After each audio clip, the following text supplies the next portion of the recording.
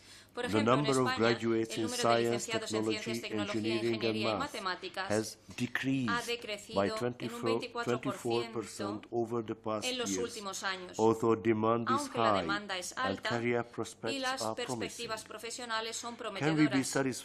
¿Podemos estar satisfechos con esta situación cuando tenemos todavía una tasa de desempleo juvenil tan alta? También deberíamos tener en cuenta la cuestión de la proximidad y la cooperación entre universidades y la educación superior. De hecho, esta es una recomendación que la Unión Europea ha dirigido en los últimos 2 años a España, en particular por lo que respecta al nivel de la transferencia de tecnología. España elabora alguna investigación de gran calidad, pero tiene una capacidad limitada para transformar estas buenas ideas en productos comercializables. Creo que una mayor cooperación entre empresas, universidades y autoridades públicas, una mayor movilidad entre estos sectores y un mayor apoyo recíproco e interacción, sin duda ayudaría a mejorar la situación.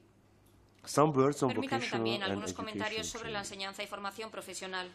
España ha hecho un auténtico esfuerzo por desarrollar y poner en marcha una oferta de calidad pertinente y basada en el mercado laboral de formación y enseñanza profesional y por darle el prestigio que merece.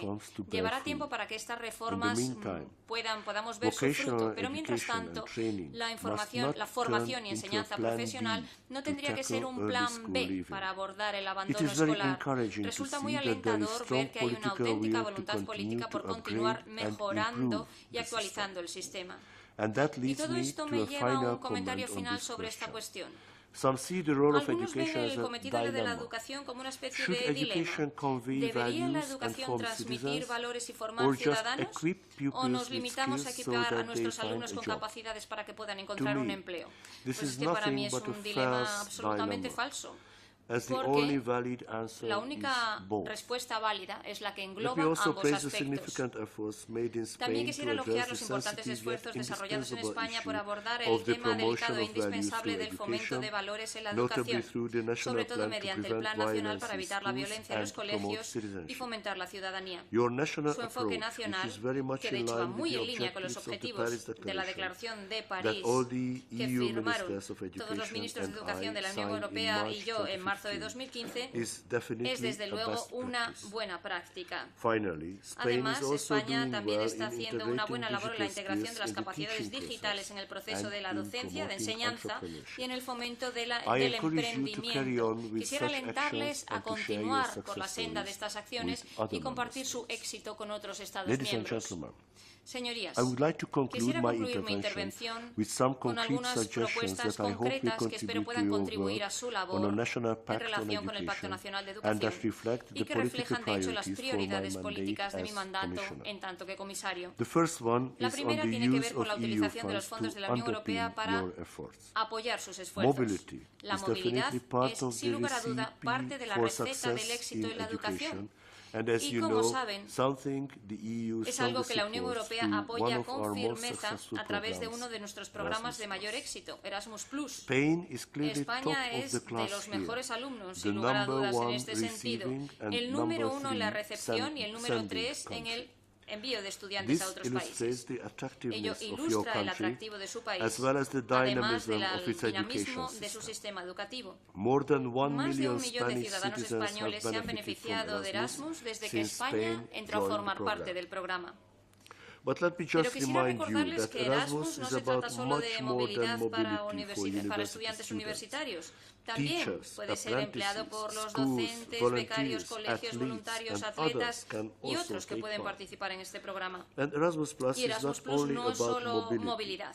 El programa también financia proyectos transfronterizos para apoyar nuestras prioridades políticas. Por ejemplo, gracias a Erasmus+, la Comisión ha movilizado 400 millones de euros para fomentar la ciudadanía, los valores comunes, el pensamiento crítico y la educación inclusiva. En un año, la mitad de estos fondos ya se han comprometido y se van a poner en marcha más de 1.200 proyectos.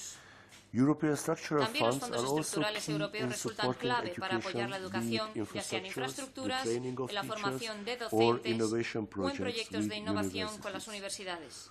Y además del apoyo financiero, la Unión Europea también puede ayudar a las regiones a invertirlos de la mejor forma posible mediante las estrategias de especialización inteligente. En un país como España, que tiene un nivel tan alto de descentralización y en el que hay disparidades territoriales, estas estrategias son herramientas excelentes para fomentar la innovación y el crecimiento en el nivel regional. Pueden resultar efectivas a la hora de abordar temas como el cambio demográfico y el desarrollo económico. Por tanto, quisiera alentarles a aumentar la concienciación sobre estas estrategias y su potencial en todo el país. En segundo lugar, quisiera resaltar la importancia de invertir en educación. La educación de calidad tiene un precio.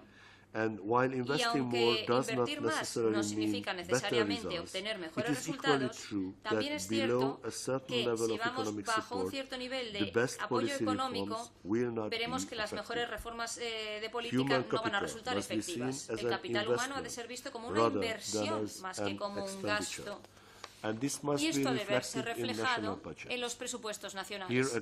Una vez más, la Comisión quisiera mostrar su disponibilidad a ofrecer apoyo político concreto a los Estados miembros para ayudarles a invertir de forma más eficiente y obtener así mejores resultados. En enero organizaré la primera cumbre de la Unión Europea sobre educación, en la que tengo intención de debatir este tema no solo con los ministros de educación, sino también con los de finanzas. Y finalmente, quisiera informarles de que tengo intención de presentar 2 recomendaciones a los Estados miembros sobre prioridades políticas clave, sobre la enseñanza del emprendimiento en todos los niveles de la educación y sobre el fomento de los valores europeos y la educación inclusiva. Por lo que respecta a este último punto, hemos lanzado una amplia consulta pública en el nivel de la Unión Europea para obtener el mayor número de opiniones posible antes de proponer un texto. Por tanto, quisiera invitarles a participar, ya que sus opiniones son muy importantes para garantizar qué clase de apoyo comunitario necesitamos sobre el terreno. Señorías, Presidenta, una vez más quisiera agradecerles su invitación. Es un honor formar parte de un proceso que estoy convencido va a llevar a España a adoptar un marco sólido de continuidad y estabilidad en la educación. Acojo con satisfacción y aliento y quisiera alentarles a continuar con este consenso a largo plazo que va a redundar en beneficio de varias generaciones de alumnos y estudiantes. Este es el comienzo de un largo camino. No tengan duda de que la Comisión está más que dispuesta a mostrarles su apoyo de cualquier forma que sea necesaria. Gracias.